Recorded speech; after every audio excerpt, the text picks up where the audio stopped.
Sono idee da Oscar, quelle premiate da Coldiretti Veneto con Oscar Green, iniziativa che ha visto le celebrazioni dei vincitori proprio nella provincia trevigiana, un progetto che racconta una regione che sa rinnovarsi senza perdere le proprie radici. Un evento importantissimo e sono felice di parteciparvi, che guarda al futuro, guarda alla sostenibilità, all'innovazione, alla capacità di tanti giovani agricoltori di guardare al futuro, e oggi per questo vengono premiati. Credo sia un messaggio importante che dobbiamo dare, perché ciascuno nel proprio ambito ha la necessità di innovare e di farlo soprattutto nel rispetto dell'ambiente e soprattutto nel rispetto di questa straordinaria terra che ha ancora tanto da raccontare. Pionieri innovatori, custodi di una tradizione che non frena ma accelera, sono gli Under 35 di Coldiretti Veneto, uomini e donne protagonisti di una rivoluzione gentile che cambia l'agricoltura con idee, coraggio, solidarietà e radici profonde. Sono convinto che tutti questi ragazzi che partecipano oggi abbiano comunque vinto,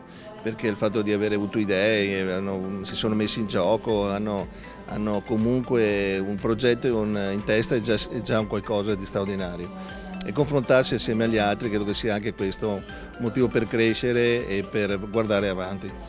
Treviso è una fucina di idee, una fucina di realtà di giovani che sanno comunque come trasformare i propri prodotti, e credo che oggi abbiamo una rappresentanza assolutamente valida che fa onore a questo territorio, che oltre ad avere dei prodotti straordinari ha anche le aziende che sono brave poi a rappresentarli sul mercato. Due i vincitori trevigiani, anche la categoria agri-influencer, ed un progetto che rende onore alle radici del Galateo. Lavoriamo nel nostro territorio utilizzando lo strumento social che ci permette di ampliare la visibilità e ampliare anche le vendite. Noi abbiamo circa 400.000 follower sommati tutti i nostri social, ed abbiamo milioni e milioni di visualizzazioni dei nostri post che facciamo. Il nostro scopo è quello di portare più persone possibili all'interno della vigna per raccontare la storia del Galateo e per accogliere in maniera appunto raffinata attraverso un bouquet esperienziale che varia dalle team building alle cene aziendali, agli aperitivi con DJ, i concerti, le sfilate.